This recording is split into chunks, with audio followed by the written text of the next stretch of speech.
Welcome to another dimension, a dimension of understanding. You are entering a place where reality collides with truth. There are no limits, there are no boundaries. This is Off Planet Radio.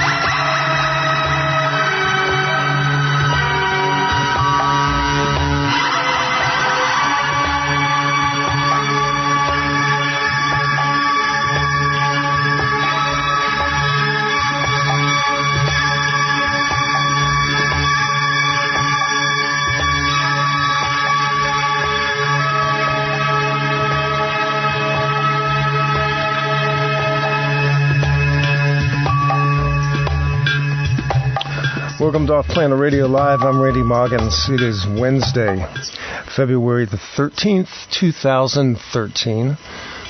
Double 13s. That's kind of interesting. We have a really good show lined up tonight. I'm excited about this because I've wanted to get these guys on for quite a while now. I actually interviewed Matt Presti, I guess maybe about a little over a year ago. And what we're going to talk about tonight is important. As I said last week, we're in a time of really delicate balance in terms of awakening. We've gone through what I consider to be some major shifts in consciousness. I think some people are waking up. But our science is messed up. Our spirituality is messed up. We are navigating with really a lot of bad data. And the work that these guys do is an attempt to correct the record on history, on science, on cosmology, on spirituality, on free energy, which are all things that are part of the focus of this current awakening that we're going through. And it started out as an interesting week. The resignation of Pope Benedict is not without some precedent. First Pope in 600 years to step down voluntarily, and it does make you kind of go, but I think we're going to see the pillars of power shaking a bit more this year, along with some of the things that are coming as well. I'm not going to spend a lot of time screeding tonight. I'll just say right now, the voice is sometimes a tell. I am suffering the ravages of what I'll just call flu-like symptoms. So I may occasionally have to just mute myself for a minute and cough or something like that. But other than that, the energy's good, and I welcome you all. I welcome you on Off Planet Radio 1, and those of you listening on wolfspiritradio.com on the chats. And with that, I want to bring up my guests, Matt Presti and Robert Otey. Welcome to Off Planet Radio, guys. Thank you. Good evening. Hey, don't all speak at once. Nice to join you. It's good to have you both on. Like I said, I've wanted to do this for a while. Your material is absorbing. It's extensive, and you've done a lot of work in basically, I think, bringing Walter Russell, and not just Walter, but also his wife Lao Russell's material to an audience that otherwise would have missed it. I was reminded of reading through the book today, The Secret of Light, and in the back jacket it mentions about the fact that Tesla basically told Walter Russell to just bury his work for 1,000 years and wait to see if mankind is ready. I guess the question for us now is mankind ready for Walter Russell's work? Are we ready to go the next level? I think certainly, we are. Yeah. I think we are. Robert, tell him about the Hunab coup in relation to the 1,000 years. Yeah, well, I just think the internet has done so much to spread information so rapidly. Tesla would have had his own version, of course, 100 years ago, but he probably didn't plan, that it would happen like this, and it would actually emerge from the suppression that he experienced. So, I think humanity, definitely a certain part of humanity is definitely ready right now.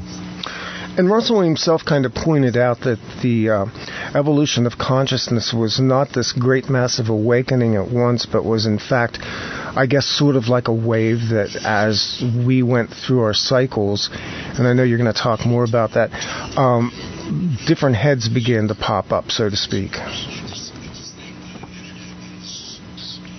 Yeah, indeed. Absolutely. Yep. So, go ahead, Matt. it's always interesting when you have two guests on, and you guys probably... And you can't see each other. Right. You can't see each other, so you have no gestures, you have no visual cues. Right. So it's okay. We do this a lot, and it's difficult. I guess what I'm saying is, a lot of people have been feeling that there is a change. And like you said, the Internet has really made a lot of this possible. It's really unprecedented, the amount of alternative, and I use that term advisedly, alternative information that's been able to now leak out. It's given us a way to disseminate information that we didn't have. I mean, Walter Russell's books have been in print since the turn of the 20th century.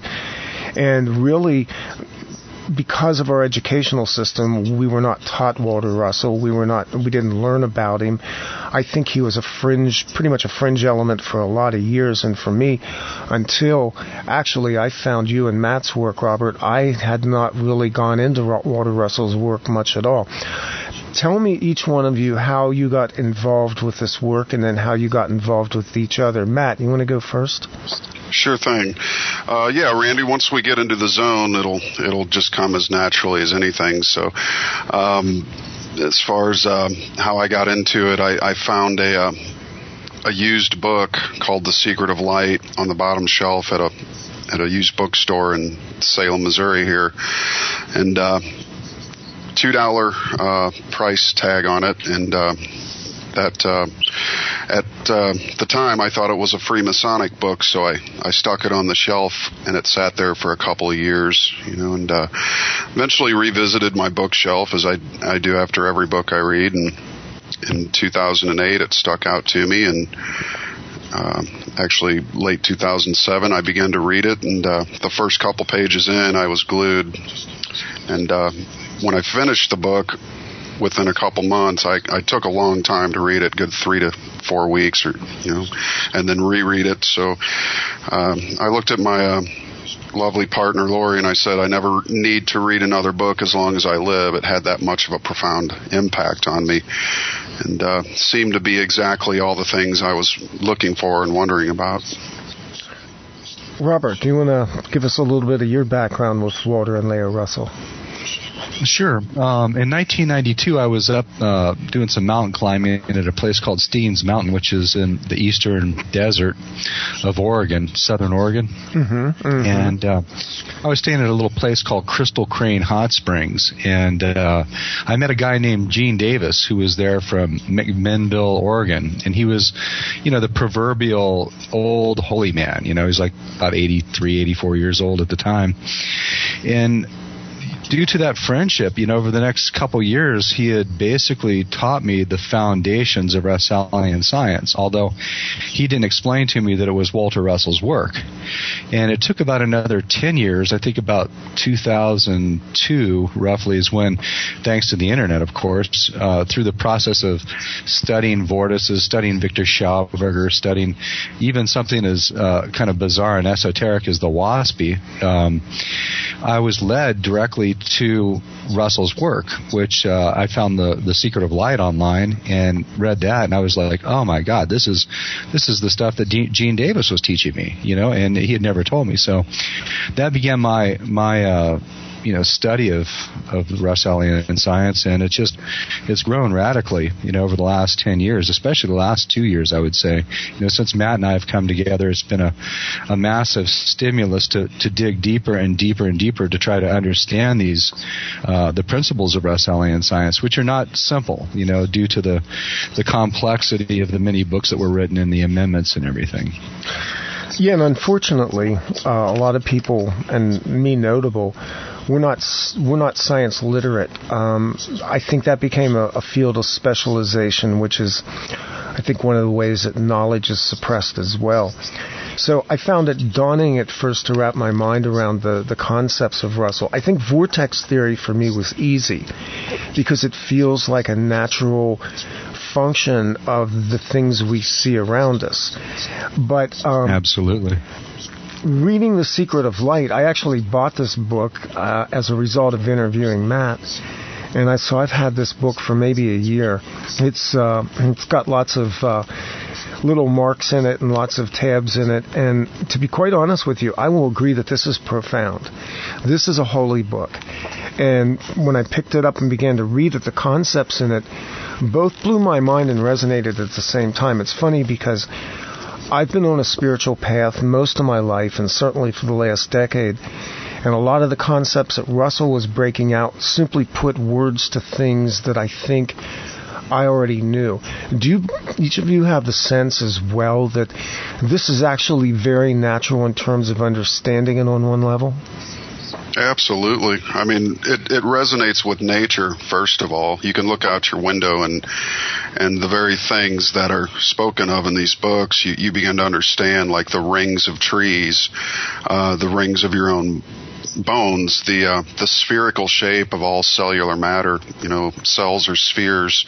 Some 50 trillion spheres make up an average human body. So, I mean, the ring and sphere systems, the rings around Saturn, the Milky Way, you know, all these hurricanes, tornadoes, it's all described in the works of Russell, and I think that's what truly resonates with people. It's not, you know, it's hard when you read something about, you know, quantum physics. It just, none of it seems to resonate. I mean, there are portions here and there, but it just does not have that resonant frequency, that ability to transfer it directly into your soul. Lana from Red Ice said it's like he speaks soul to soul as opposed to body computer to body computer, and that's rare in authors. And I think what a lot of people look for in authors is those nuggets, those gems of, you know. I've read multiple books, and the average book I might get one or two gems out of, those moments where you read a sentence and a light bulb goes off in your head and you're just like, oh wow, I get it, right?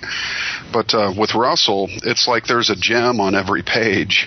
So every page a light bulb goes off, especially if you have any understanding of nature or nature's processes, or any sort of a personal relationship with nature where you actually take time out in your day to acknowledge her, you know. And I think that's what it does, especially for musicians, being that musicians, you know, we manipulate waves, and Russell describes the universe as being waves. So it's quite clear that it does resonate in the deepest part of your soul, and it becomes sort of a, you know, self-realized as you go along reading. Yeah, I need to point out that you both are musicians, and we're going to play some of your music on the break tonight too. Since you brought it up, quantum physics, contrast that a little bit with Russellian concepts. I actually was fairly affected by quantum physics simply from the idea of trying to grasp non-locality principle, which was something that I was learning as a result of delving into remote viewing. So I don't find all of those concepts necessarily moot, but at the same time, how would you contrast or correlate what you see in quantum physics with the Russellian universe? Well, first of all, you know, Russell was opposed to quantum mechanics. He basically spoke out against it, just like he did with the nuclear theory of the atom. You know, the atomic suicide is actually a diatribe against it, and that's, you know, his final work and basically the final distillation, full of all the amendments that he made to his earlier works. But, you know, it doesn't work at all because quantum mechanics is based on materialistic reductionism. So, you know, the materialists want to try to reduce everything to so-called fundamental quantums of energy, as if you know, energy exists in packets and little bundles. Somehow the universe is based on these little packets and bundles of energy, which is really no different than the reductionism that was used by, you know, the 19th century theorists that were trying to reduce everything to ether particles. It's the same kind of mentality, and you can't go there because in Russellian science, where you go to is the still magnetic light at the center point of every spiraling waveform that gives substance or form to an atom, a galaxy, or a sun. That center point is absolute stillness. That stillness is the Creator's magnetic universe of absolute stillness, zero curvature, and cold. So everything, that's the fulcrum that controls the twin opposing vortices that give form to nature. So everything actually goes to there. In quantum mechanics, you have this bizarre belief that nothing can exist smaller than the Planck's length. So there's basically a wall there. You can't go past that smaller so-called length of any kind of particle. Well, that's just not true. You can go all the way to absolute stillness, which is the cause, which is the fulcrum that creates all reality in this electric universe we're living in. That concept goes really deep, because now we're at the point where we absolutely do have a zero point when you look at it that way. Is that correct? The point of complete stillness. Well, 0 point's unfortunately a very negative term. It was created by Einstein and people of his ilk, and it really is a derogatory term that's aimed at basically saying there's no such thing as free energy. So we don't use the 0 point. We just say the still magnetic light. In Russellian science, all spherical systems, all ring systems are centered by a point of stillness, right? And that point of stillness is the still magnetic light, the Creator's magnetic universe that controls the electric universe. Okay, so there is an electric universe, and we are living in the emanations that come from this Creator's. You guys have your own language for this, and I'm not as versed in it, so I may use terms that seem kind of alien to the way you talk about it. I'm trying to translate here in my mind. But okay, if we start from that single point, the absolute creative point, what occurs and how does the universe operate, and what is the state of movement and flux that occurs? Do you want to take that, Matt? Sure thing. Okay. The 0 point, the reason we don't use it is because, Robert, would you quickly want to just define what in terms of scientific, why we don't use that? I think that's important for people to understand. I just did. I was saying that it's a derogatory term related to energy. Right. Explain that, though, briefly, because that's important for people to understand. We're not against terminologies. We're just for terms that make sense in nature. Absolutely. Right. So in Russellian science, we say still magnetic lights, or points of stillness. Here's the difference. Think of the magnetic universe as being an infinite number of cathode planes of stillness. They go on forever, right? Mm-hmm. The Creator uses those cathode planes of stillness to produce either cathode planes of cubes, which house and control the spiraling motions of so-called matter, spheres and ring systems, or that's called magnetism. Those planes, those cathode planes, would be called magnetism in Russellian science. In gravity would be called points and shafts. So the center of a spherical system would be the center of gravity, which would be that center point of still magnetic light, right? Mm-hmm. So what happens is that still point is extended into a shaft, which controls the spiraling electric vortices, which give form to a sun or a planet or an atom or a galaxy, right? So the gravity shaft and the point of gravity are both also still magnetic light. They're still magnetic light because they're from the Creator's magnetic universe of stillness.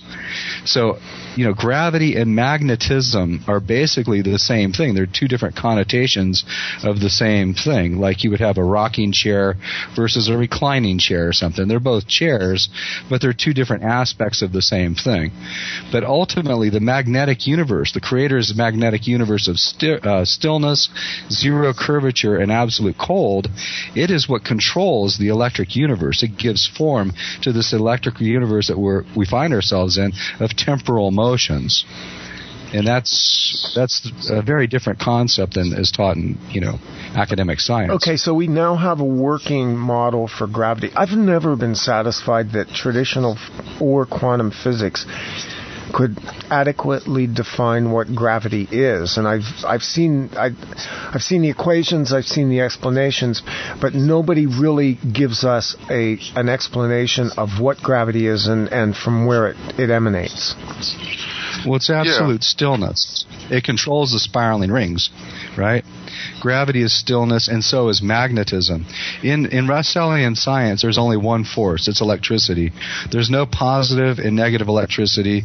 There's only electricity. It either compresses or it expands, one or the other. It either charges or discharges, but it's only one thing. It's electricity. Okay. Yeah, Randy, if I may, I'd like to expound on your question from earlier. These still points of magnetic stillness, the Creator's still magnetic light, is omnipresent throughout the universe. In our Unit 16, we inverted pictures of galaxies to show how the white light is omnipresent, the scene from the Matrix where Neo is in the white room and Morpheus says to him, "This is the construct." Well, that white light is omnipresent in and through everything. And what happens, the fundamental difference between Russellian science and the science of sense-based men in the world is that the reductionists believe, the material scientists believe that matter is the cause of mind. But the mystics and Russellian science and mystics around the earth through time immemorial seem to have this view that mind is causal. So if mind is causal, and I would bet my money and my house on it, because the way it works, the desire is the unfolding and the division of the stillness. I mean, when you say a word, you're dividing the stillness. When you lift your arm from sitting still or get up in the morning, that electricity begins to move. Your mind moves through your electric brain, which commands your body, and you break and divide the stillness of rest to begin to move. And all things rest from motion, but all things begin from stillness and then return to it. We could take the grandfather clock example. It takes a mind to wind the crank, to tighten that spring in the grandfather clock, but it takes no electricity to unwind it. It will unwind over a period of a week or more until it returns to stillness. It takes a mind to divide the stillness of a guitar string to make it vibrate, but it takes no energy to make it return to stillness. It takes mind to throw a rock into a pond to create the ripples, but it takes no energy or negative electricity, as materialistic science believes, for it to return to stillness. And this is a huge thing that's right in front of the face of science, of material science. It is so simple that they do not see it. All motion is a division of silence and stillness. Stillness. All sound is a division of silence, and all sound and motion return to stillness and silence. That's the way the universe works. You could. There are a billion examples in front of us. Well, just for instance, we can look at. If you strum a guitar, what happens? The strings vibrate, they set up harmonics, but they ultimately return back to silence at some point when the energy has ceased vibrating those strings. That is correct. And Russell said that all motion here in the electric universe is an aberration in stillness. I mean, the one eternal reality is stillness. And that's the kingdom of heaven within. That man, that's why we can't find it in materialistic science, because they're using sense-based instruments which only detect motion. And they're using that to try to find the source of energy. And Russell said as long as man looks into matter itself to find the source of energy, he will never find it. But when he understands that stillness, or the fulcrum, is where all the energy is, his science will leap ahead 1,000 years in that day. So, I mean, we could go on with example after example. I mean, we should write actually a book about all the examples of dividing the stillness. I mean, every time we speak a word, we divide the stillness. Well, in the beginning was the Word, and the Word was God. That's really, I think, what the scriptures were trying to tell us, that there was a vibration. Is that correct? That's correct, a division in the stillness. So, but it was not a big bang. Yeah, I'd just like to qualify real quick, though. Frank Chester did use empirical science to discover the stillness. Are you familiar with Frank Chester's work, Randy? Somewhat. I've seen the name, but I can't say familiar. So go ahead. Yeah, through just digging in the trenches for 10 years of just absolute empirical research, just hands-on trial and effort, building models. He was a sculptor and a painter. He's in his 70s now. He taught, college and painting and sculpting and stuff, and just a brilliant man. What he was able to deduce after 10 years of study was that the heart has twin opposing vortices which control it. All of nature is based on twin opposing vortices, from atoms to galaxies to suns to planets. Everything's based on the same formula. At the heart of all these things is that stillness. At the center of our own hearts is that still magnetic light, that point where the seat of our soul is, that gives the energy to run our entire bodies. That's where our consciousness is, in our hearts. So, basically, Frank Chester was able to prove it empirically when he was able to produce the chestahedron, which is kind of a modified platonic solid that has kite faces and triangles. But he's an amazing man, and his work basically validates and confirms exactly what Russell taught. And what he's doing is he's revealing the magnetic space geometries that give form to the human heart. Where did modern science go wrong? How is it that we wound up in the era of what was called the atom, the nuclear age? We had atomic energy, which was promised to be this great liberator, and we had the horrors of the nuclear holocaust that occurred as a result of World War II. Where in all of that did Walter Russell play a part? Because I know he had a role in this somewhere. You want to take that back? Go ahead, Rob. Yeah. Okay. So, basically what happened is, science has been sabotaged. Walter Russell was one of the greatest luminaries who's ever walked the face of this earth, and he was known by kings and queens and presidents and all the big, elite business leaders of his time, and he's been erased from history.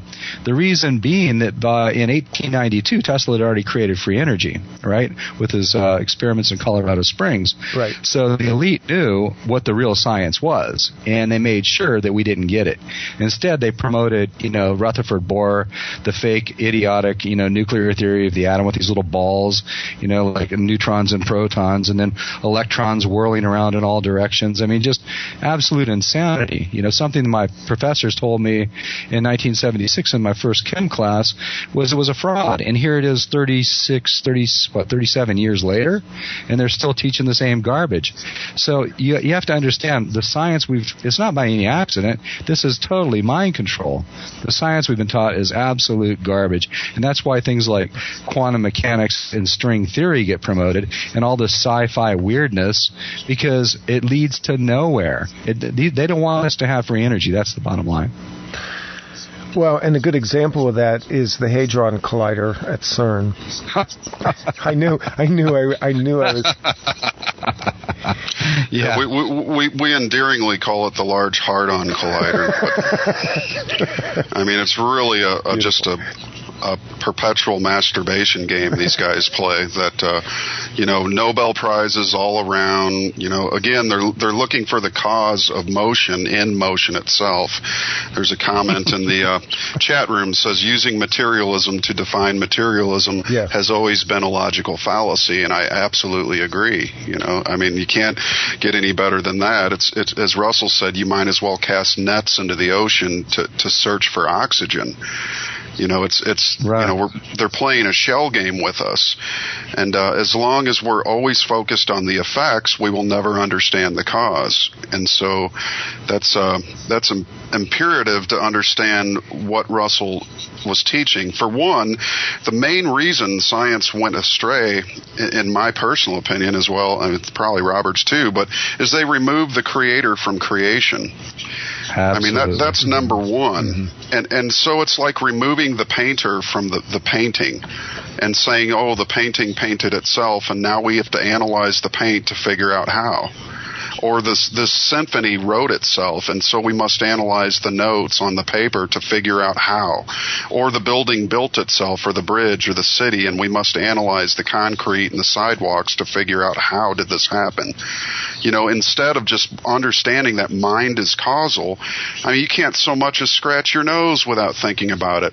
The brain is nothing more than an electrical recorder of sense vibration. The mind works through the brain, which creates the electricity, and yet we shouldn't think of the brain as having intelligence. The brain is simply like a hard drive. It records things. Right. We have file after file after file of memories and sense-based acquisition of empirical reductionist mindsets and things like that. But using your brain to try to figure out the universe is like using a DVD to try to figure out who made the movie. There's electrical activity in a DVD player, but we don't say that the DVD player has knowledge any more than we should think that a human brain has knowledge because there's electric waves moving through it. See, when you rest at night, the waves cease. When you're in a deep sleep, and I don't mean REM, rapid eye movement, is electrical vibration of dreaming. I mean when you don't dream, you're really truly at rest. And that's where bodies go. All bodies follow this pattern of resting from action and then repeating the action the next day to rest from it again for a cycle of so many years. Planets have a billion-year cycle. Human bodies have approximately an 80-year cycle. Galaxies could have trillions of year cycle. I mean, these long cycles are beyond our sense range, and these short ones are definitely beyond. I mean, there's some particles that only last, these vorticular spins that only last a few seconds or less, tenths of a second. But until we learn to look at the universe using our minds, we will always be fooled by the illusions of our senses. So what is the mind? I understand the distinction between the mind and the brain, but what is the mind, what is source of mind, and how is it connected to, well, I just put it there, the source. In other words, mind is spirit. Okay. Mind is our soul, our consciousness, not our thinking. Our thinking is full of sensory-based deceptions. Let's put it that way. Yeah. Yeah. And I like to just say, the result of this, removing the creator from creation, is that we've got this godless, atheistic, agnostic science that churns out legions of people that are brainwashed into this stuff, many of who have no conscience whatsoever. So they don't mind building weapons of mass destruction. They don't mind destroying the environment. They don't mind creating chemical concoctions that kill us and vaccines and all this other garbage because they've been brainwashed into a false science. This is actually the heart of the psychopathic mind that dominates this planet right now, isn't it? Yes, indeed. Absolutely. Yeah, and we have a term for that. We call them body dwellers. They live outwardly toward their senses, where genius men and women live inwardly toward their souls. Yeah. And that's the major difference. That's what the politician does. They're all about the cameras and the lights and the hookers and the underage prostitutes in the Dominican Republic, if you've heard about that. Yeah. But I mean, it's just when you become so disconnected from your soul and you deny the spirit, that's why the red man could look at the white man and just ask, what is wrong with him? Why do they have this yellow fever? They come here, kill our women and children, and then dig up this rock and look at it while they salivate. We don't understand that. It's rampant materialism, and we're seeing it come to an end because it's finally nature is beginning to balance this imbalance. It takes a few generations, but inevitably, to the degree that man breaks the law of balance, which is the only law in the universe, is to the degree that he will be broken by it. And any man can attempt to try to break the balance, stand on the edge of a cliff and jump off and break the balance of your 2 feet on the ground and see what happens to you. It's irrevocable, inexorable law that when you break the balance of nature, nature will right it to the degree that you broke it. And so we're seeing a reaction against government, a reaction against authority, a reaction against crooked politicians in the form of people taking a stand. And that's the nature's balance. That's the natural nature reaction to an imbalance of greed, avarice, and despicability towards your fellow men. And it will be righted. So it's just a matter of time. There's a question in the chat room. I thought it was interesting. It says, does it take sentience to comprehend true silence? I guess we'd have to define sentience, right? That would be a good start. Is that the same as consciousness? Is that the same as mind? Is that the soul working through the mind itself? Well, sentience is defined as awareness, a state of elementary or undifferentiated consciousness. So the Russells were implicit that all in the universe, the only reality is the consciousness of the Creator. And each one of us is our own point, our own soul of the universal soul. We are extended from the stillness into a body. And that when we meditate, what we're doing is losing the sense of our body, turning off the senses and going into the mind itself, which is the kingdom of heaven within, which is where all the greatest men and women have brought out the ideas that shape the culture and the generations of people to come. It's where all the great inventions, like Nikola Tesla had the great flash, and he saw the AC motor in this flash while walking through the park. I mean, this flash is I've experienced the flash where I'll go and write a song almost immediately. Having this flash, I'll know exactly what I'm going to write. So from my own experience, I know this flash is real, and all the great men I've ever read and studied, even Edison to a degree, had these flashes. These flashes, there are about 41 people in history who have ever had a full severance from body, called a full illumination, or a full divine illumination. And these people start world religions. They don't mean to, but the followers of them are so impressed that they feel the need to worship them beyond even what their own message was. And of course, after a couple hundred years, the message usually gets all screwed up, and then people start fighting over it.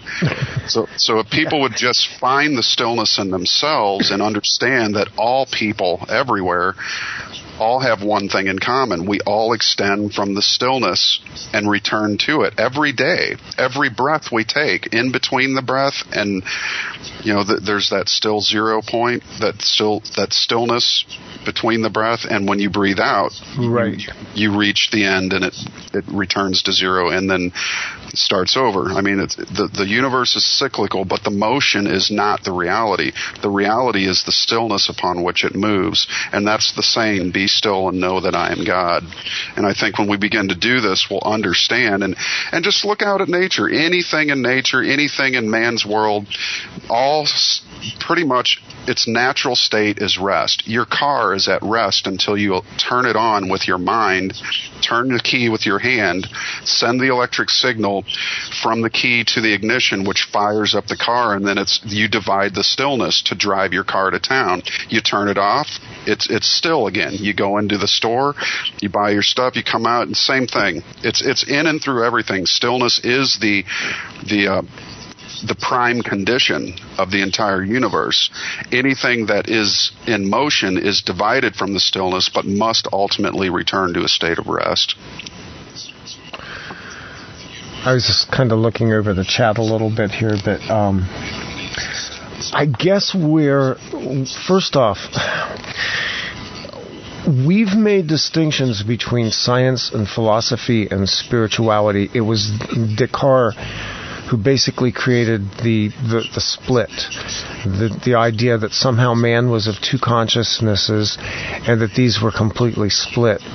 Is that the beginning of this, or is this just an ancient disease of humanity as a result of maybe even what you would kind of call the fall? Go ahead, Robert. You're the philosopher. Go ahead, take that one. Could you please repeat the question? Okay. Descartes sort of mapped this thing out of the mind-body split, which I mark as the beginning of this modern division in materialism. In other words, our minds and our bodies were viewed as two separately functioning units. And then you have materialism, which treats everything mechanically. But we have this disconnect. In other words, we as human beings don't view ourselves as an integrated unit. We view ourselves what I would call almost schizophrenically. Go ahead. Yeah, I was going to say, the belief that we are our bodies alone is that sort of, it's the pagan barbaric mentality that we believe we are our bodies. We see bodies come and go, but we do not understand yet what death is. What Walter and Lao understood is that there was no death in the entire universe of mighty suns and stars. What there is a rest from action. So the life that you live is recorded within the stillness of your own soul unit, and then you pick up where you leave off when you unfold into a new body. And it takes generations, thousands and thousands of years for consciousness to grow. Just like a plant, only consciousness's life cycle is much greater than a plant. You can watch a plant grow in a matter of a week from seed to beginning to bud, but you can't watch consciousness grow unless you had about a 5,000 or 6,000 year lifespan. Then you could look back on consciousness and go, yeah, 6,000 years ago we were pretty living in the body dwelling to the core. And only recently, in the past few hundred years, has man begun to express more of a mindful existence. I mean, we did not have symphony music before the early 1500s, I think, or so. Yeah. So, I mean, we're seeing, what Walter was fond of was that consciousness progresses in stages. So as layer upon layer of a ring of a tree will grow around from the seed of consciousness for humanity began with the first cave paintings. So I mean, whatever started the spark of man is still debatable. They never went into the actual beginnings of man, but man, like anything else, is the seed of an idea of the Creator's mind. And the one thing that all creation has the one thing that all creation has in common is that it stems from a seed and returns to it. The problem is we believe ourselves to be the bodies, but there's those few who come and they give us a demonstration of what it is to have a mind existence. And that mind existence is what lifts man's civilization one step higher. Every great genius is the giver of man's culture and society. But as we're seeing, someone wrote, no wonder they keep us busy, fooled by the illusions of our senses with all this noise and there's everywhere you look, the Palm Pilots, the cell phones, the bells and whistles, everything's always making noise or dividing the silence or dividing the stillness. So we're just pulled out of that ability to stop and be still and really feel what the mind is able to know. And so, until we learn to basically live toward, just to look toward our souls with our inner eyes and inner ears, to look inward as opposed to looking outward, then we'll always be a slave to our body. And Walter and Lao said that, people do one of two things. They're either slaves to matter or they learn to master it. So you're either a slave to your body or you command your body in a masterly way. So Russell was one of the few in the world that was able to command and demonstrate not only what he wrote, but demonstrate through action this very philosophy that is the living philosophy that encompasses the Russellian doctrines. So, did Walter and Lao Russell, did they have practices, meditative practices, or things that they espoused as part of their work? Did they was there a particular thing that they advocated as a way to get to this state? I mean, any of us that have studied Eastern philosophy or any of the disciplines where you do go into a quiet state, and you talked about it earlier as well with the breath, the idea of the inhalation, exhalation, and the pause between the breaths. Did they go into that in any of their work? Yeah, they did. They advocated that people should definitely practice meditation. I mean, if you can't still your brain and your electric body, then you'll never be able to penetrate the veil or these pillars of motion. I mean, your left and right brain are the red and blue hemispheres, which are the motion generators. I mean, so until you go into the equator of yourself, which is the dividing line that goes straight down the center of your left and right half of your body, that is the kingdom of heaven within. And the only way to go beyond the two pillars and enter that white light is to become still and to become silent. And so it's very important that you have to practice meditation. And, you can't think your way into experiencing stillness, because there is no thought in stillness. There is no division in stillness. There is no vibration in stillness. So do not try to increase your vibrations. Try to lower them. And breathing is one of the things that you can focus on. And the heart, the heart. Stillness. That's where the seat of the soul is. That stillness is there. You go into your heart. Your heart knows all. Yeah, you always say I know with my heart, but you never hear people say I think with my heart, but you know with your heart. So yeah, it's these little confirmations. That's real interesting. A few years ago, as a result of some studies I was doing on another radio show, I found some research that indicated that the heart itself actually had brain tissue in it, that in fact the idea that the heart and the brain are separate. Maybe this is where I was going with Descartes as well. The split between the heart and the brain, but in fact the brain tissue in the heart itself is actually a tiny brain itself. And so that's where the knowing comes from, and it communicates to the thinking mind, which is in the brain. The heart knows, the brain thinks. Yeah, and when the visionary experience occurs, that ability to see through the veil, the pineal gland being directly connected to the heart, that is the centermost organ of the body, and the heart is the centermost organ of the body. In both ways, those two in unison, I think you have the visionary experience, and you're able to see with the mind, but know with the heart. So you experience the completeness of these two different hemispheres, if you will. Yeah, the pineal gland's the mind's eye. It's like the projector. If you go into shamanic trance, you can see through the pineal gland the geometries that compose all the universe. They're visible in your mind's eye.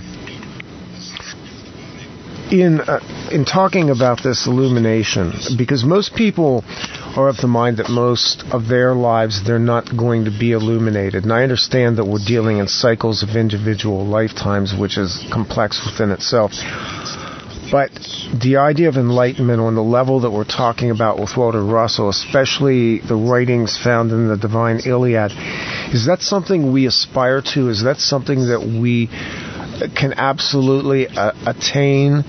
And was that part of what he was trying to bring out? I guess a lot of people last year talked about the shift in consciousness, which I believe Crystal Clark and I had talked about this on a show we did a few weeks ago, that we felt that, there was an uptick. It's not a grand awakening of all humanity, but essentially, if you would think of humanity and 3% of them were beginning to wake up, there's a vibrational aspect to that.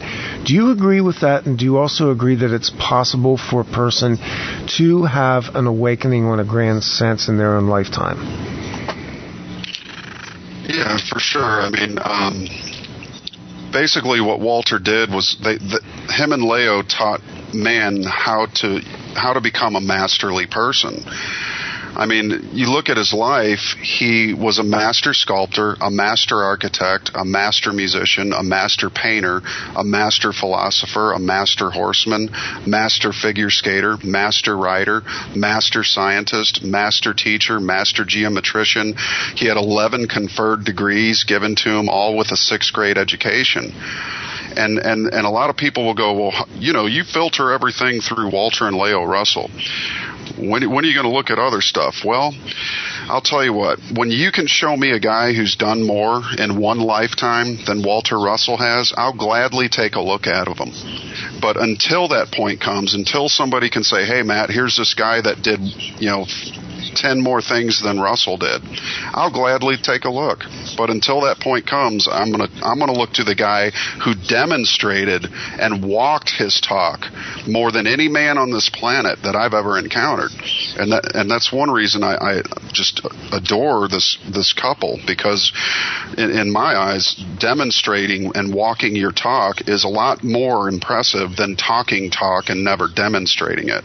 And there's a lot of people who do that in this world, especially on the speaking circuits and the quantums and the scientists and the standing around in a white coat smashing particles together going, we're so great, look at us, give us all Nobel Prizes for our efforts. That's not demonstrating anything to me, except that you can confuse yourself with motion. So but Carl Sagan and Hawkins did any of these people even compare? Yeah, and Einstein in particular, the one thing he actually created was a concrete refrigerator that didn't run on electricity.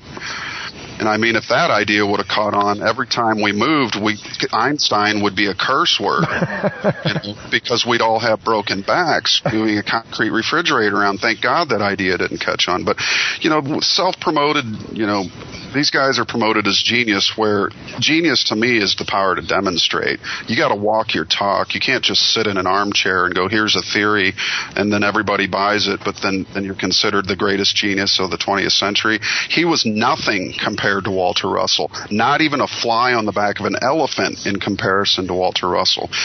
And as far as 2012 goes, I've never thought of 2012 as being the great year that's going to change everything. I've always felt it was like the peak of like a cycle, a peak point, because I do look out at the world and I do see everything seems to be compressing and expanding exponentially. I mean, our technology is getting smaller and smaller. We're moving into the nano world. We're becoming extremely much more spiritual as a race of humans than we ever have before. We're beginning to discover all the fallacies with the Deluminati and even the minute, Beyonce came on Super Bowl, 1,000 people put videos out that it's a satanic ritual. It's harder and harder to pull the wool over people's eyes. There is a grand awakening taking place, and it is not done yet. This is just the beginning that we're seeing here. So there's a lot to go yet, but I think when we all understand that we're in this process together, and that it's basically people who understand their connection to spirit and then those who deny it. There are a large group of people ascending, a small group, I'd say, of people ascending and an extremely large group of people descending. Explain that. What do you mean by descending? Well, just living outwardly toward the senses. Okay. All they care about is acquiring and acquiring materialistic things. I call it materialistic externalism. But there are slightly ever more people that are looking inward toward the soul to acquire the light of mind. And are becoming a master of their body instead of a slave to it.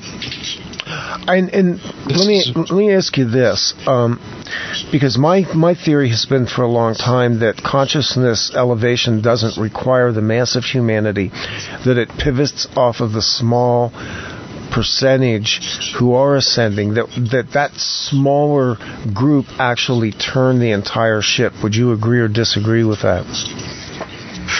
Well, unfortunately, in this society, the body dweller is in control right now. I feel that, the energy barons, as Robert says, the central bankers and the warmongers are really driving the policies that are, turning humanity, and we're seeing bloodbaths, and we're seeing, increase in drones, and we just saw this guy burned alive yesterday in a cabin before they even identified him. So, I mean, unfortunately, the media and all these control mechanisms seem to have the power to steer. But I think what I like in steering yourself is like, I made the choice several years ago. I refer to the powers that were as the Titanic, and I like to liken myself to being on a lifeboat. Robert and I both are viewing the world from a lifeboat as opposed to being on the Titanic. So we have this ability to step aside from the falsities and to try to really see the world as it is. But we do understand that there are still a lot of people on this Titanic, and they're being led to their own destruction, to their own slaughter. And so you can't help but try to help these people and try to throw nuggets of information and knowledge to because some of these people are in our own families. My own mother, she just doesn't get half of what we say, but she's tried to watch some of our stuff, but she just doesn't understand. And I think it's a generational thing. Consciousness progresses in stages, but I think you can progress your consciousness through intentionality by taking part in the process. So do we live in parallel with this world? Do we separate? Do we find ways to deal with what I'll just call, for the sake of convenience here, our own reality, which is the creator reality, as opposed to what I'll call the parasitic reality of the masses? How do we navigate that? Well, I think there are those who try to create their own reality, and those are the artists, and the artists really, you notice that will fund wars and warmongers and, guys who have an invention of how to kill billions of people with a bomb will get all the money. But a person who wants, an endowment for art is out of luck. I mean, we don't fund our artists, we don't fund our geniuses, we fund those who help, perpetuate the imbalance of the one percenters. So I think that the greatest joy a person can get out of life is living a creative life from mind. And the least joy a person can get out of life is doing what you're told by the authorities and just, sitting on your couch and hoping that trouble never comes to your living room. So, I mean, there are those who take an active role in life and those who watch it go by and just would rather be left alone. And, there are two kinds of people in this world, in a sense, the doers and those who, there's those who create ideas, and then there's those who enjoy the ideas created by others and have none of their own. So, I mean, this is a battle of ideas, really, in my mind, that the more we can be creator-like, like our creator, and manifest our creator, which is an artist, the more we can bring into existence a balanced state of being within ourselves and extend that balance to people around us and then eventually to the rest of the world. But it's an active participatory process. It's not something you can sit on the sidelines and watch go by. You have to take part. If you want to see change in the world, you have to be the change you seek, as Gandhi said. Yeah. Absolutely. Robert, I wanted to get some of your feedback on this as well. You seem to, just based on what I've seen of your biography online, you kind of lead an alternative life. Is that correct? I mean, you're sort of an outdoorsman. Oh, absolutely. I'm a foreman on a horse ranch.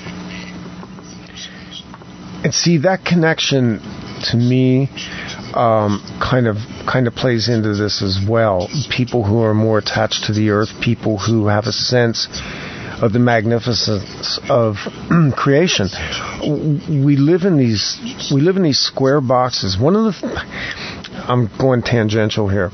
We live in these square boxes. We live in structures and cubicles that are really not very conducive to creative energy. But when you get outside, when you are able to contact in nature, it's like the energies begin to rise up. Do you have a thought on that? Oh, absolutely. And that's what Russell's work was all about. It was inspired by being in nature.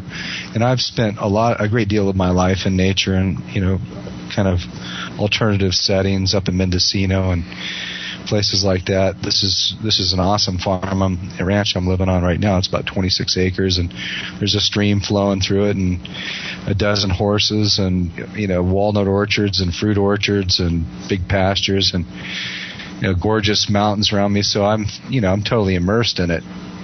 So I feel that that's the best way to connect with the Creator, is to be out there walking in nature. Take early morning walks, and you go into that silence within, and that's where all the creativity seems to flow from.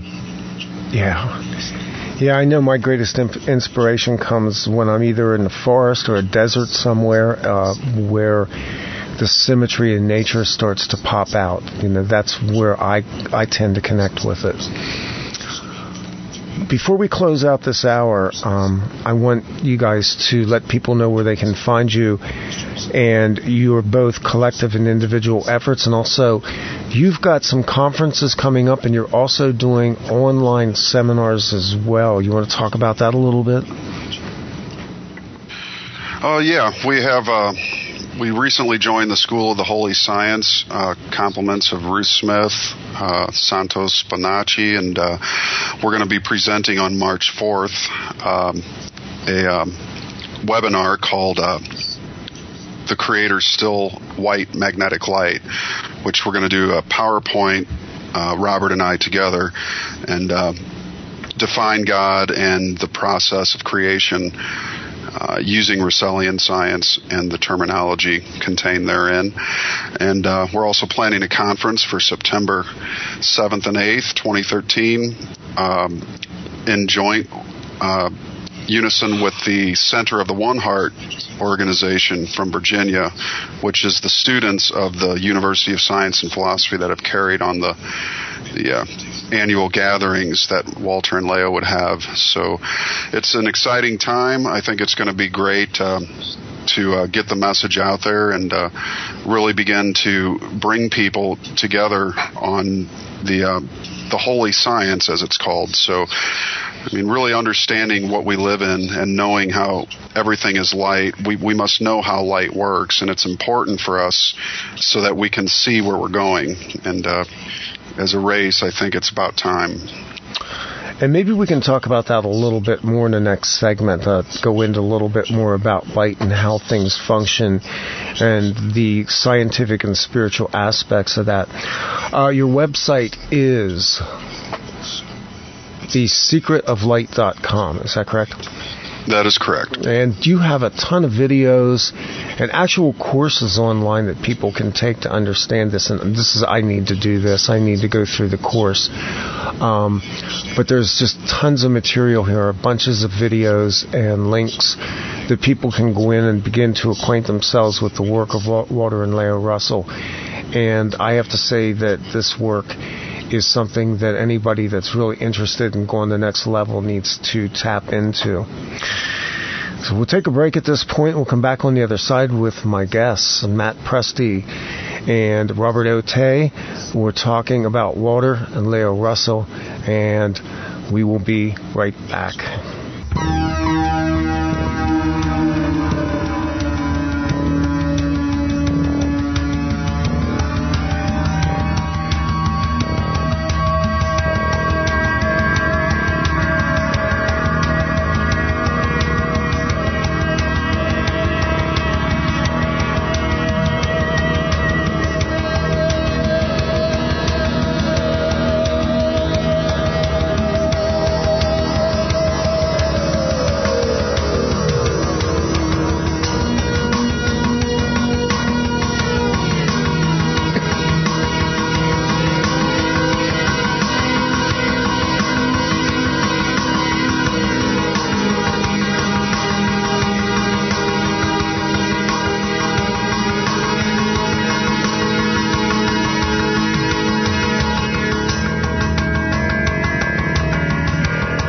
Back to the second hour of Off Planet Radio Live for February 13th, 2013. I guess it's the eve of Eros. Tomorrow is Valentine's Day for the romantically inclined. And got some comments on the chat line about strange voices and noises. Somebody even said it sounds like birds on the stream. So I was trying to check that out. I'm actually monitoring the stream as it goes out at source, and I'm not hearing it, so that's really strange. Some of you said you've also heard it on audio files. I'll follow up on that. We have a Frankensteinian studio thing going on here, so it's always possible. Maybe some other people can let me know as well if you hear that. The fact that we stream at all sometimes is a miracle. It's taken me a year to master to the degree that I have.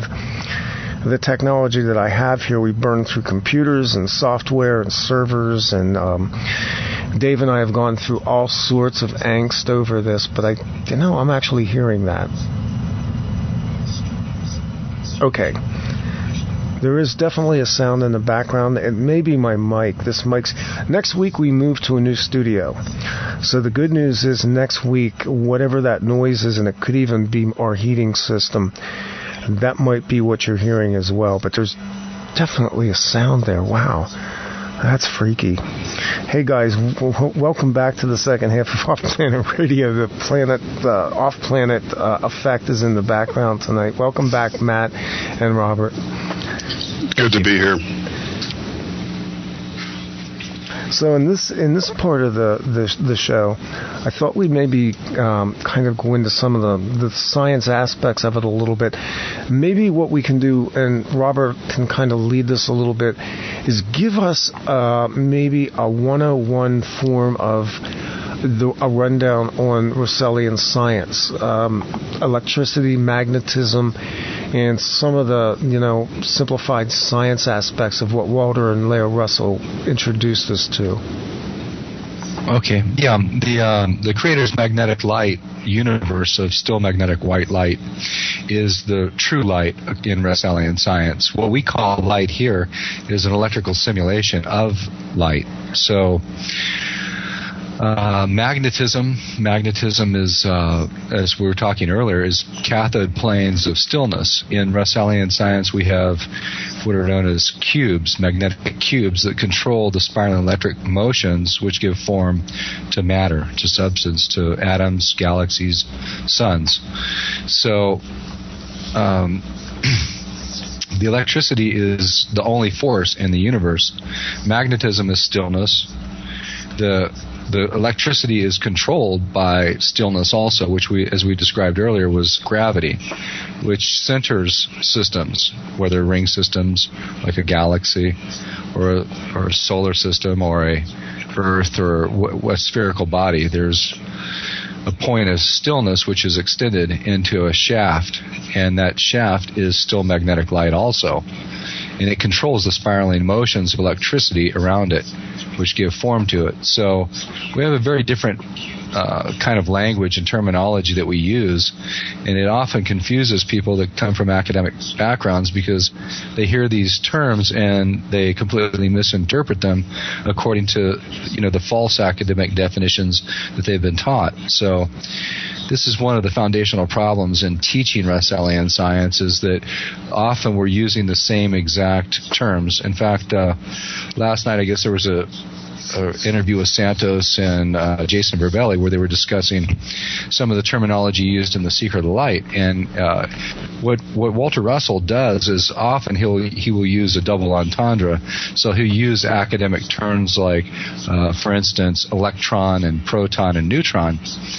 He didn't believe in a nuclear atom at all. In fact, as I was saying earlier, atomic suicide is a diatribe against the nuclear atom. It's a complete derision of it, as it were. So what he was meaning, like in the interview that we'd heard with Santos and Jason, they were talking about, particles, so-called particles, and whether they were either charging, which would be so-called proton, or discharging, which would be a so-called electron, or whether they were totally balanced at a wave field amplitude, which would be a neutron. Now, you have to understand that, Russell used terms like that, but he didn't believe these things. I mean, he used terms like black holes also, but he had a very different definition of a black hole. A black hole in Russellian science is a hole within a two-dimensional plane, which is radically different than a three-dimensional spherical compressed mass, according to the academic definition, where a sun collapses and becomes extremely small, and it's a three-dimensional sphere, which no light can escape from. So that's just a kind of a warning for anybody that's interested in studying this, is that often, Russell would use these terms in his science, but use it in almost a mockery, in a double entendre, in order to qualify it as something else. Yeah, and Randy, if I might just add in there, I mean, it's real important for people to understand that if you don't read Atomic Suicide, I mean, in trying to understand Walter Russell without reading Atomic Suicide is like trying to understand the Bible having only read the Old Testament. I mean, really, it's the cream distillation, the most advanced understanding. They completely deride negative electricity as non-existent. And that's what we were talking about earlier. It does not take any electricity for things to return to stillness. And that's, the idea that there's more than one force is, again, an illusion of the senses. The only force there is the compressive force, and the compression expands so that those two states are the same force doing seemingly two different things. But it only takes electricity to compress, but not to return to stillness. So electricity actually charges and discharges. It's not two forms of the same thing. It's actually just electricity. And unfortunately, science has qualified it as, positive and negative electricity. And Walter Russell had used those terms in his earlier books, like the Universal One, even up to the point, I guess, of, a new concept of the universe. But those were later amended with the help of his wife, Leo, who brought, as we were talking about, the feminine balance. That gave him the perception that he was able to give a clearer message of his work. Exactly, and she actually got her knowledge of there being no negative electricity from her own illumination. She was walking around the mountain, and the idea came into her head, and they talked it over, and they decided together that indeed there wasn't any kind of negative electricity which pulls the positive toward it in an effort to extinguish it. So that idea, I mean, and again, we can look at anything in nature, and there is no force that requires anything to return to stillness. Things return to stillness without the help or aid of any negative force whatsoever. It's empirically demonstratable in anything you look at. A grandfather clock is just an excellent example. It takes electricity of the human mind to wind up that spring, but it does not take a negative force for it to discharge. It does that automatically. So, and anything is like that. That's why all human bodies, it takes electricity for you to compress the air into your lungs, but it does not take any electricity for you to exhale. And that's why when any human body in this world dies, what happens is we breathe out. That's the last thing we do when we die for the physical body. Well, discharge is electrical also, actually. I mean, they're both electrical. It doesn't charge and discharge. It doesn't take a force for discharge. Well, there's only one force. There's only one force. It's electricity. It either charges or discharges. So it's both. It is a force, but it's discharging. You see what I'm saying? I don't think I've made that clear to you, I guess, because there's not a negative electricity. It is electricity, but it's discharging electricity. So it's not negative. But it doesn't take a separate negative force for discharge to happen. That's what I'm saying. That's what I'm saying too. Yeah, I'm saying the same thing. Only that when you breathe out, that doesn't require an opposite or negative electric force to exactly. It's electric itself. Right. So we're not talking, strictly speaking, about polarity of electricity. We're talking about states. Is that correct? Right. Whether it's charging or discharging, it's all just one thing. Okay. Just electricity. Yeah, what we're getting, by the way, on the sound is an echo within Skype itself, because I've been listening for a few minutes, and somewhere there's a feedback loop within Skype. So sorry about that, guys. I know that's a little disturbing, but we'll work on that. Yeah. So I didn't want to interrupt your flow there, but I needed to understand that concept, because that's the way I was visualizing it, that in fact you're simply returning back to a state of rest at that point. Right. Just think of it. All motion is electrical, whether it's either charging or discharging. It's not two different forces. It's one force. Right. But that's not the way we're taught things. Exactly. And it's not even the way that Russell described it in his earlier works, like in Universal One. You'll see lots of diagrams with plus and minus. You have a plus for a male and a minus for a female. Right. And, in a sense, that's kind of derogatory. It's like, oh, women are negative or something, And I think that's probably what got Lao thinking about it. Why should women be negative, They're equal because, in these twin opposing vortices that give form, this is also another misconception people have often, is that both poles are charging towards each other. Both vortices are going towards each other in the same direction. Often people think, because of the terminology twin opposing vortices, that they're working against each other, and that's not true. They're both spinning in the same exact direction towards the center point, right? Okay. But if you were to look down from the top, you would see a clockwise motion from the north, and if you looked up from the south, it would appear to be going counterclockwise. You can see those motions if you use your hand. You do but they're both going in the same exact direction, and that's what gives rotation to galaxies, to the suns, to planets, to moons, all that. Everything is rotating in one direction because both the male and the female are rotating in the same exact direction. It just appears, due to the illusions of our senses, that one is clockwise and the other is counterclockwise. Was this, and I know this came up, and Matt, I think you and I talked about this in the interview that we did, the idea of the feminine, and it may be since we went there for a minute, there was a balancing act that was going on between the Russells as well. And this, for its time, would have been very sophisticated thought, given that was a period before and leading up to women's suffrage. History had basically relegated women to being a lesser citizen status, but Walter and Lao Russell pretty much worked as complementary parts of a whole, did they not?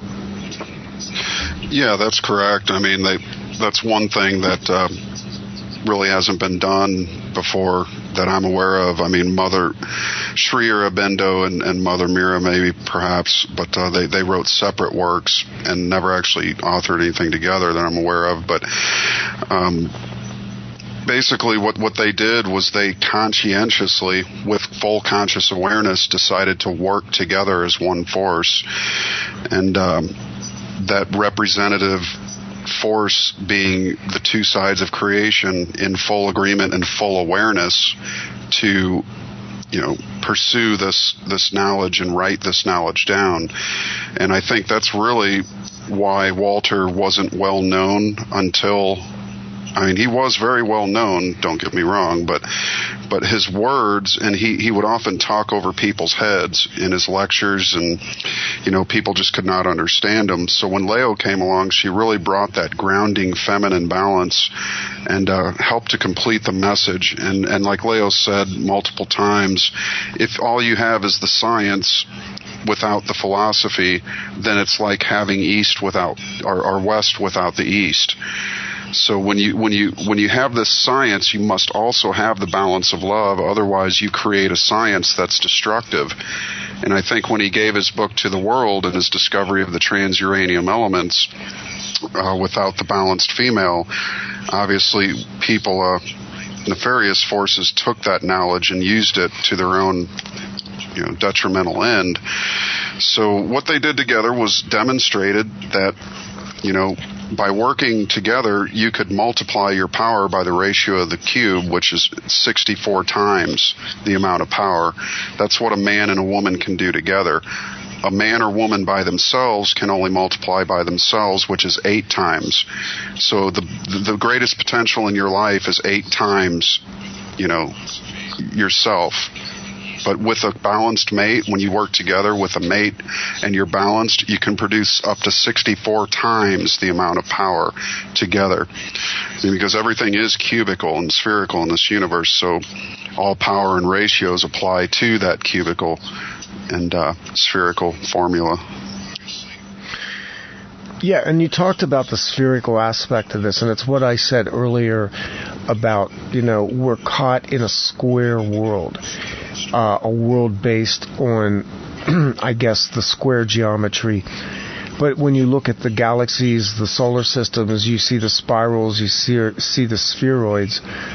And it's really an unnatural structure that we live in because of this. I guess what struck me about it was looking at Walter Russell's periodic chart versus the periodic chart that we saw in a high school chemistry class growing up.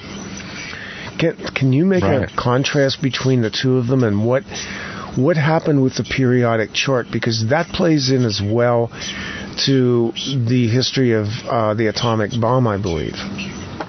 Well, yeah, to start with the Euclidean stuff you're talking about, we live with all these Euclidean geometries, but those are real. Those Euclidean geometries, they're actually the magnetic geometries of space. They give form to the spiraling spheres and ring systems that we see populating, infinity.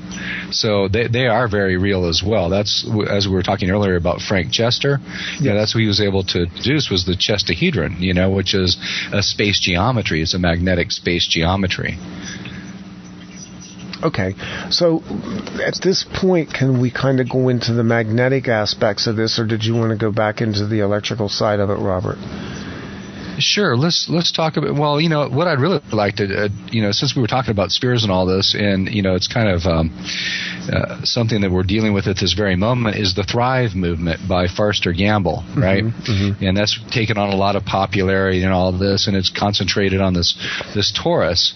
Well, that torus is not the way that the universe works. They're promoting this thing as like, these 1%ers are going to teach us about free energy and all this, and they're putting forward this torus, and they're showing how the energy flows, through one pole and out the other, right? And they're saying that the universe generates these toruses, and what they've done is that once again they've removed the creator from creation. That still point that centers the twin opposing vortices, which aren't flowing in one direction, they're both flowing towards each other, has been removed. So, they have some guy like Nassim Harriman that comes on and pretends to be an expert on this stuff, who pretends to also be knowledgeable about Walter Russell and completely misrepresents his work. He comes on and falsely validates this false, this torus idea. And then they put the torus next to an orange or an apple, and they go, look, the whole universe is based on this torus. Yeah, they're playing a shell game with you. Don't buy the Thrive movement. It's total BS. It's owned by the 1%ers. What they're offering is an effect of the twin opposing vortices, right? So that's going nowhere. That torus thing will never. You can make as many torus coils and all this garbage as you want forever, and nothing's ever going to come of it. Another dead end created by the powers that be. The free energy conical coils that Walter Russell built were based on nature, and the nature has two cones, two vortices that meet head on, and that's the very technology that he designed and perfected, and then gave to NORAD, who shelved it and kept it away from, public consciousness. So you have to copy nature. Bio-mimicry is the way out of this thing. And I'm telling you, Thrive is absolute 100% bullshit, I've been very skeptical of it from the beginning on a number of levels. You just gave me the scientific levels. Thank you. Absolutely. It's a joke, But they've infiltrated the movements right now, and this is a problem, and this is why actually this was part of my reason for wanting to have you guys on too, because I'm involved in the alternative energy movement, and I do see a fair amount of distortion even within that right now. And before we go any further into the global conversation about 0 point cold fusion, all the other possible energy solutions that are out there, it seems like we need to get our scientific principles lined up. And it seems to me like it's become very hard for people like me to understand it. I'm not a scientist. I'm not a mathematician. But on a gut level, I see obfuscation right now in that particular movement as well. Absolutely. You know, that's the way the powers that be work, though. They own both sides of every conflict, you know. That's it. And why wouldn't you? You got all the money and unlimited resources imaginable. Why wouldn't you own both sides? And they want us to believe some geek like Farster Gamble, you know. He's like, he wants to come and help us poor little plebeians, you know, have a better life.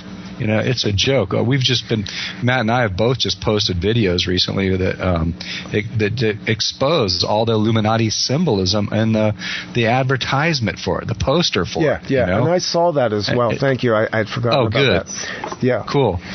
Yeah, good work. In fact, this is what happens to me. I should have blogged that at some point because it was part of a stream of things that I was looking at. But this, you know, my fear is that we're going to lose the momentum of the time right now as a result of what they're doing. And, I mean, I thought from the very beginning that the Occupy movement was somewhat of a sham as well, mainly because you had people who didn't understand core concepts of economics. These were kids that were pissed off.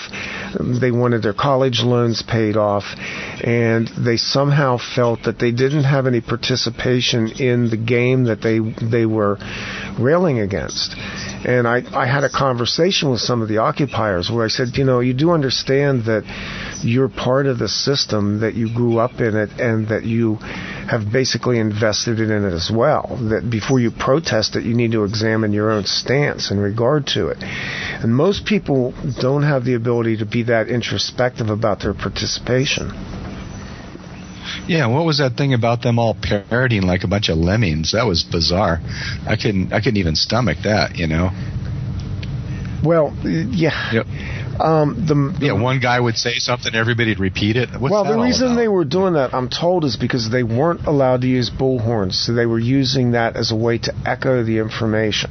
Oh, okay. It seemed pretty bizarre. The effect, the effect was disturbing. That's the part of it that is, you know, it didn't play well, and not people at all. need to understand that this was a media event. If you're going to run a media event, then you have to know how to effectively use media, and Occupy did not have that part of it down well at all. It was a very crude operation. No doubt. It kind of reminded me of a scene from The Life of Brian where yes. where he would say something and the whole crowd would say something, and I just went, wait a second, you know. Oh man. Perfect. How did we get that far off of magnetism and electricity? Well, I don't know, but it's all related. But what's called Yeah, but what academicism calls magnetism, there's only one force in the universe, is electricity, right? So they call like a magnet. What a magnet is really it's a gravity bar because it's separated by north and south poles. If we call, the Earth has a north and south pole, right? Right. So we call the center of that gravity, don't we?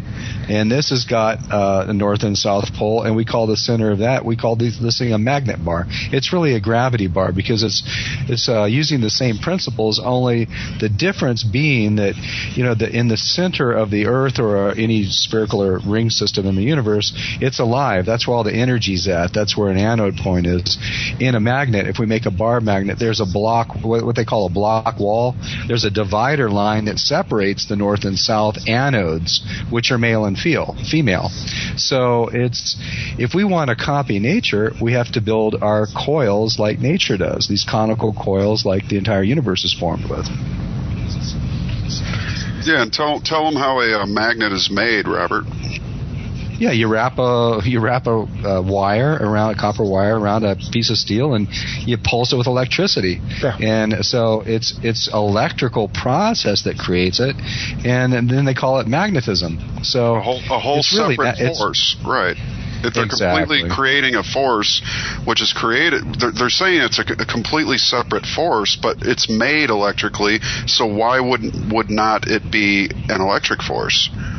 And that's why the terminology is so hard to comprehend, because, you know, until we understand the processes that electricity is used to create the very thing we think is a force, which isn't. It's an extension of electricity itself. Well, how did the two terms get separated? I understood electromagnetism to be one term. Anybody that's ever done a coil, which is a very simple science experiment, knows that that is exactly how you attain magnetism, is by wrapping it in a coil and putting a charge through it. But it seems like they separated the two. Yeah, but it only became a magnet because of electricity. So therefore it is an electromagnet, and there really is no other kind of magnet. Is that correct? Really, actually what it is, it's the gravity bar, as I was saying earlier. Gravity controls the spinning rings, those electrical rings that give the force to the so-called magnet. These are electrical forces, there's only one, in Russellian science, there's one force and only one force, electricity. There's no strong force of the atom, well, nuclear atom, because it doesn't exist. There's no weak force. You know, in academic theory, there's four forces. Those don't exist. And magnetism would be considered a force, and gravity also. So they're not. Gravity and magnetism in Russellian science are both stillness. They're the still magnetic light, which is the one immutable, unchanging condition of eternity. You know, all these electrical motions we see are aberrations. They're disturbances in the stillness of magnetic eternity. So that's how we're defining in Russellian science. Somebody asked in the chat room, and it was where I was going with my thinking, how does magnetism occur in nature like in rocks? What is the source of natural magnetism in the earth? The same thing. It's all electric, you know. I don't know how it's created. Maybe it's created with lightning strikes to iron ore deposits or whatever. You know what I mean?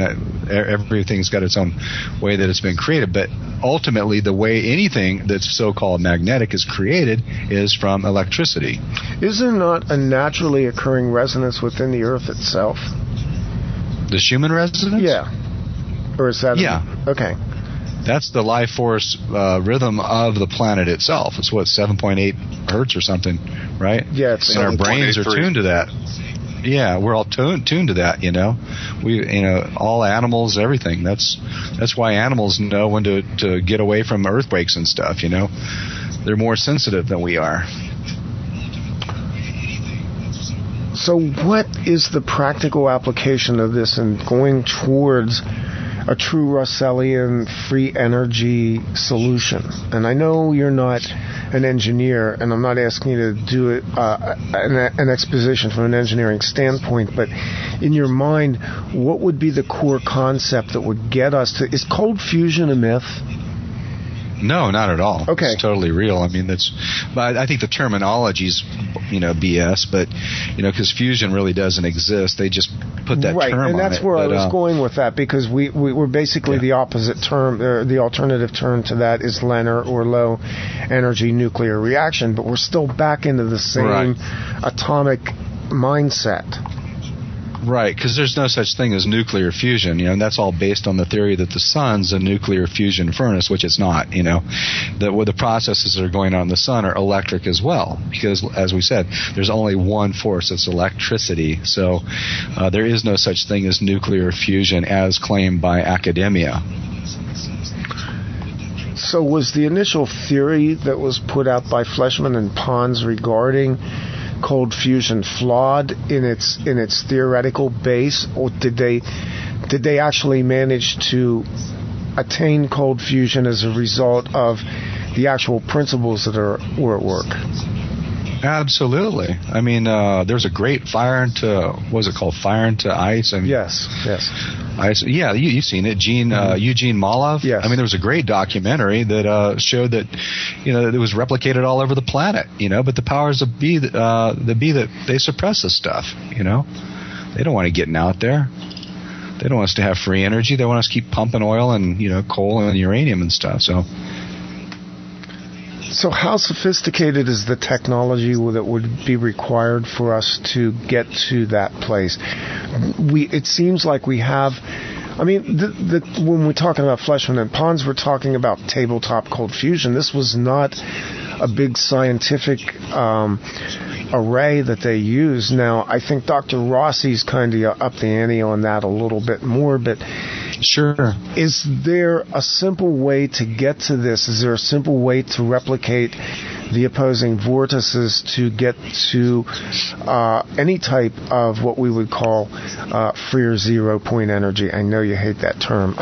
Yeah. Well, I don't know if it's simple, but, as Russell said, we use 80 to 90% too much copper in our coils, and we're winding them wrong. We're winding them in, solenoids that are cylinders, and they should be wound in conical coils. So apparently that's what he did. According to the literature, he built some conical coils and was able to produce a free energy device that he gave to NORAD in about 1961 to 3 in that time period, and they just they shelved it, or they're using it themselves in their black ops military operations. Right. No, and there's a number of people that I've had conversations with about this that know that inside the military industrial complex that they are using this very technology that they're telling us is scientifically impossible. For sure, because that we stole Schauberger's technology from the Germans when we stole their rocket technology, and so Schauberger had free energy implosion turbines back in the late 30s and early 40s. We stole that technology at the same exact time. We were way behind those guys. They had jet engines, rocket engines, and we used that's the garbage technology we're using now. They hid the good stuff, the flying disc technology, which was based on implosion and free energy technology. So this technology really is actually what I guess we would call levitation on one level, right? Absolutely. Because, you think about it, everything, the so-called gravity, it's not an inward pulling force. If anybody's interested in studying gravity, I've just posted a lot of really good videos by W.C. Wright on gravity, where he demonstrates quite clearly the so-called effects are not pulling, but actually repulsion or push, right? Makes complete sense to me, yeah. Yeah, exactly. Yeah, so, that's, our conceptions of gravity are totally false. But, what's really happens when an object, for instance, approaches the Earth, and say it's a dense stone or something, it is highly charged. It's a dense, it's seeking its mutual electrical pressure zone, which it finds in the Earth.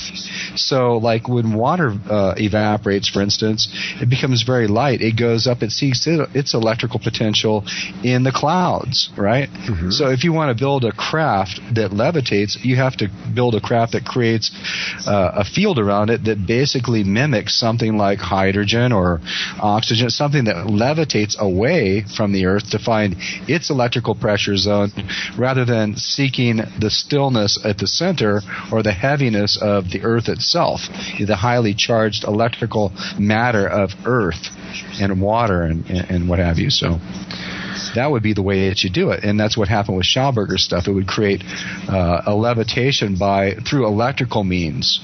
Once again, electricity is the only force. This was actually changing the electrical potential. This was actually a discovery that I believe Schauberger made observing forces in nature. Specifically, if I recall this correctly, he was observing fish going up a falls, actually vertically going up a falls, and then discovering that there was actually a field there that they rode as they ascended up the water stream. Is that correct?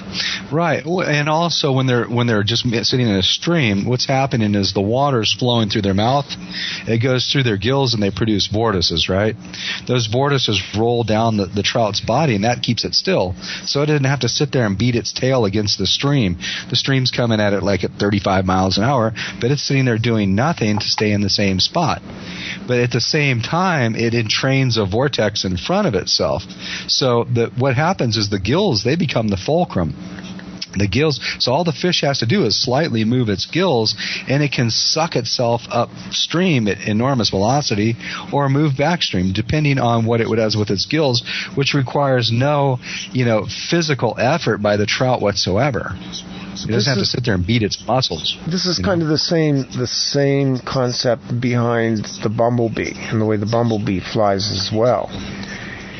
physicists never took into consideration that there's a vortex motion of the wings themselves. They have this linear sort of view of like these flapping wings, you know. They decided that it was aerodynamically impossible. Therefore, the bumblebee, for instance, was an anomaly, which is what we call things. And, you know, anomalies are great. Fly. Yeah, it's a great word because it just blots out anything that can't be explained by conventional science. Exactly. And I remember hearing Ralph Ring explain that concept, and it's so simple. Yeah, an anomaly is what you end up when you apply a bad theory, basically. Ain't that the truth? And they got a lot of bad ones. That's for sure. I'll tell you, there's more anomalies in science than I care to even, wrap my head around. Which, and basically what we need to remember is, Occam's razor. The simplest explanation is the truest. And this man, Walter Russell, through his divine illumination, gave to mankind the simplest explanation of creation that is in the world today. And I implore people to get out there and research it. But also keep the understanding with you that his earlier works were all amended. Atomic suicide is the New Testament, if you will. And to understand the Bible, you have to read, not just the Old Testament, but the New. So, really, it is the most beautiful story of creation I've ever read. It's the Shakespearean version of science. And it's got imagination, and it's got art, and it's got understanding beyond what most men can even imagine. And no scientist in existence today has come anywhere close to touching this man's incredible imagination. And he gave us the greatest gift we could ever imagine, and that is an understanding of our own creation in which we live. And he gave us the keys of how to master yourself. And that's something nobody's done. Usually they charge you.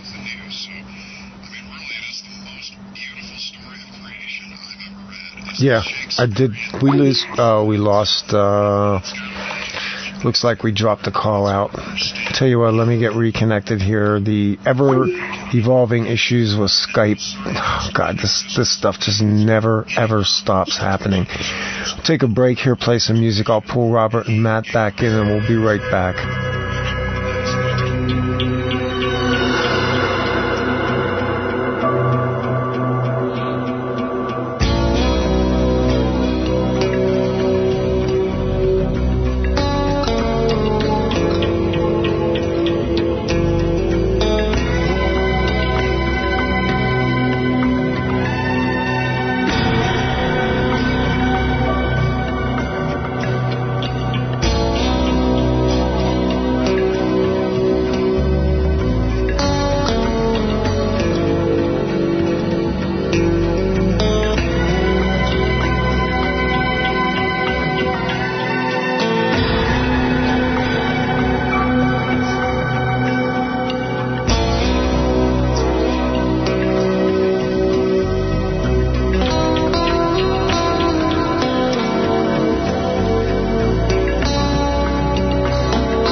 Missed the last couple minutes what you were saying there, Matt. So okay, yeah, well, maybe we can just reprise that a little bit. Sorry, guys, we dropped out. And no worries.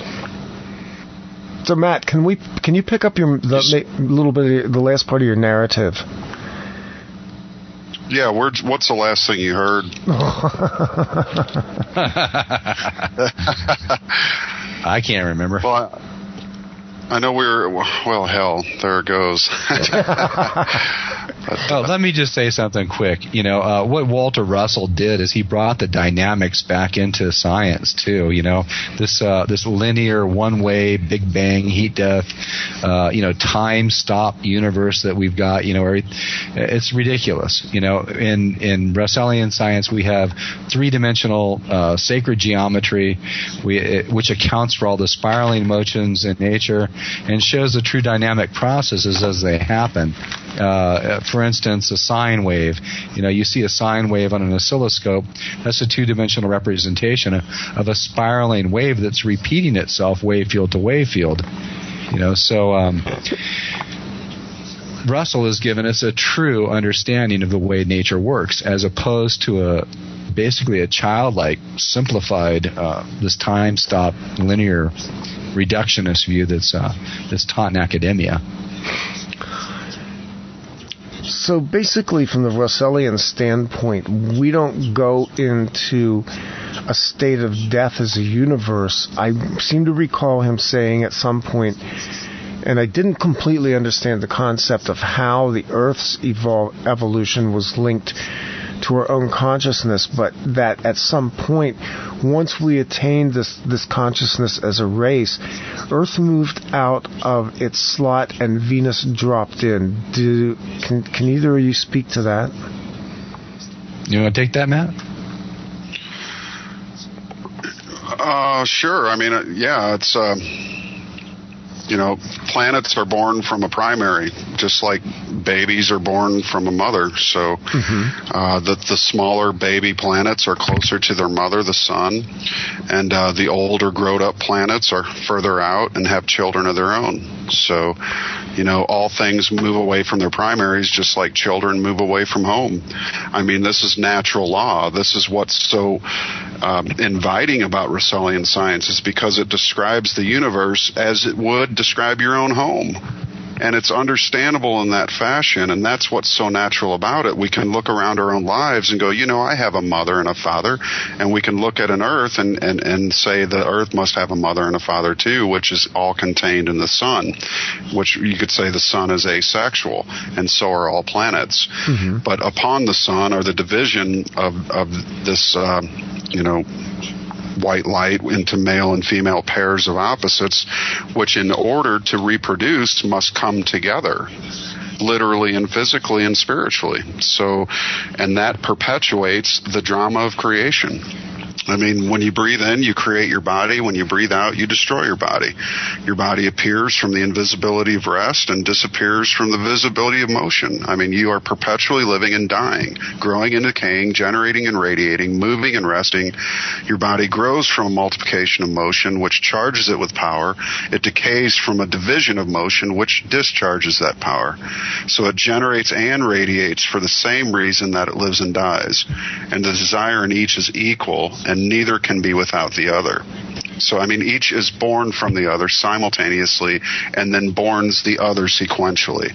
I mean, there's a very real process, and that's basically the principle of the divine Trinity, which underlies, all that is expressed and is possible through this two-way interchange of motion between each pair of opposites through each other.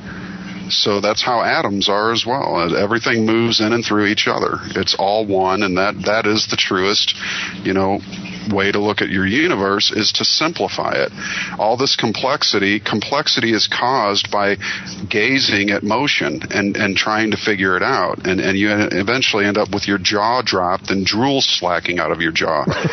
But when you use your mind to see the universe, it becomes one thing.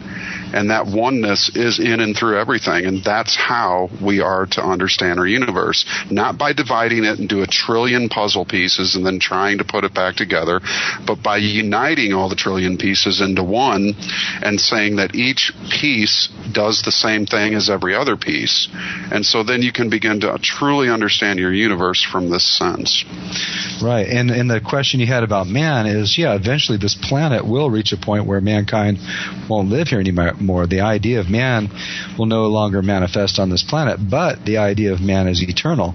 So mankind will manifest all over the universe. The universe is infinite, and we are eternal. So there's no reason to fear death, because there's no such thing as death.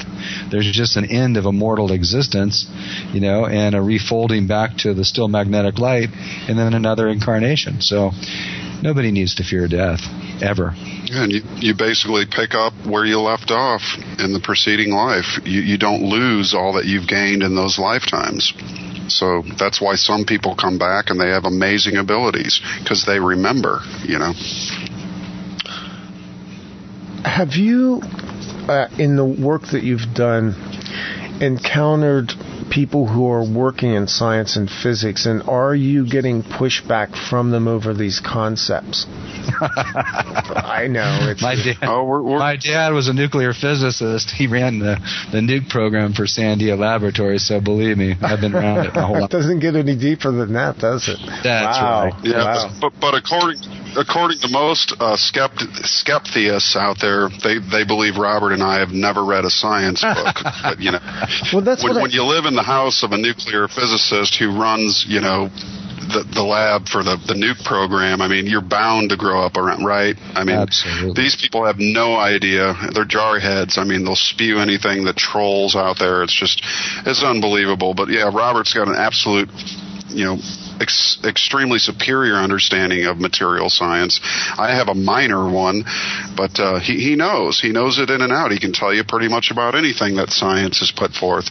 But what scientists can't tell you that he can is how to debunk the very things they put forth. And that's why I partnered up with him, because he's got that understanding. So yeah, because they're not critical thinkers; they're memorizers. They've taken all this information and memorized by rote things that are absurd. I mean, when my chem professors in 1976 told me the nuclear atom was a fraud, and they're going, "Look, check all this, all this algebra out that we have to, calculate Avogadro's number and all this other garbage," I realized at that point there was no sense at all in sticking around for this crap. Because they had no relationship to reality whatsoever. And that's why we have toxic chemistry. That's why we have toxic technologies, is because our science is all screwed up. Yeah, they're basically reciting the catechism of established science, in a lot of ways. Exactly. To me, it's like a religion. They are absolutely. They're not critical thinkers, and they lack intelligence, or they would have jumped ship when they were being taught this bullshit. Exactly. And there's one thing that believing this tripe does. It keeps the pockets of the energy barons lined with green money. No doubt. There's your reason for it. Okay? And until people can lose these academic, quackademic, nonsensical, anti-natural, basic, destructive philosophies, we are in a dire situation. We're living in a hellhole. That was Robert and mine's motivation for teaching this and extending this to other people, and that's why we don't charge money. I mean, that's why we're doing it for free. This is a labor of love. We're trying to save the planet in a sense that we're just trying to get people to think outside of the box, to see nature and see how nature works, and reflect those motions. And when we can use biomimicry and mimic nature's motions, then we will create clean, free engines. Nature does not set things on fire to do her work. She generates coolness as she lifts her forests into the air, and we must do the same. When we mimic nature through biomimicry and biomechanical engineering, mimicking the vortices in nature, then we will achieve that which we seek.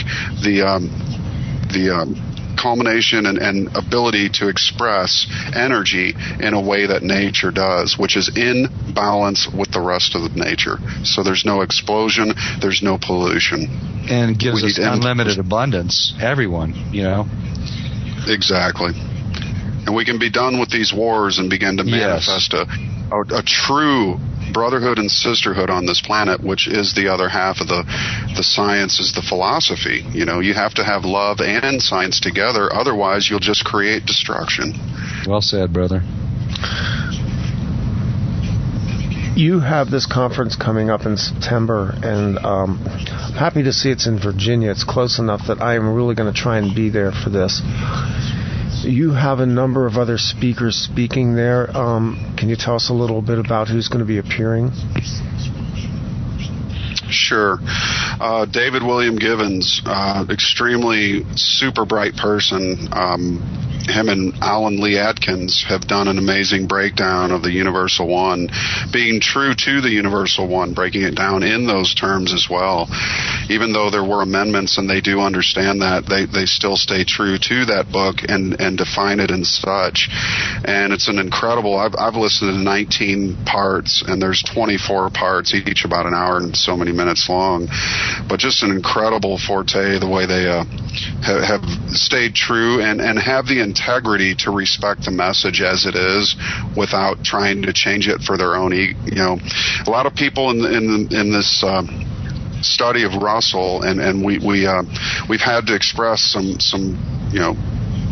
distaste for certain people out there who are basically like Nassim Haramein. He called himself a bridge between physics, the dysfunctional physics that we're remonstrating against, that Walter remonstrated against. He calls himself a bridge between that and the Russellian science, which is there is no bridge between something that's dysfunctional and something that's functional in accord with nature. No, I think it's called a cliff.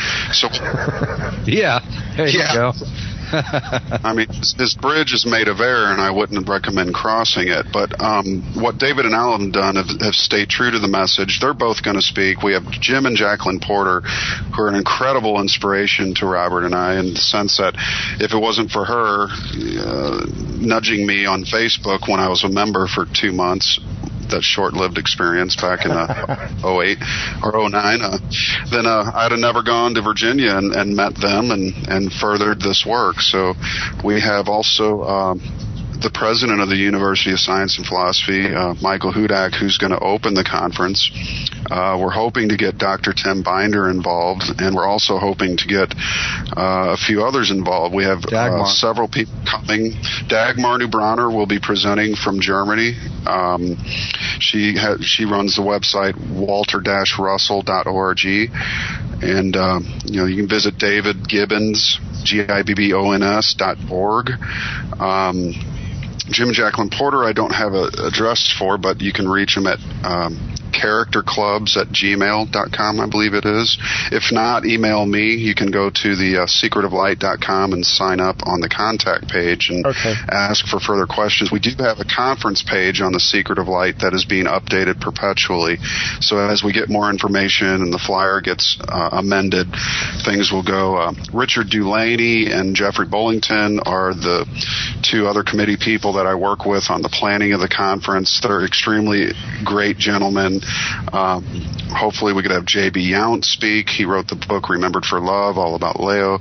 So, I mean, it's a very great coming together from the heart. The theme of the conference is called The Power of Love in Action.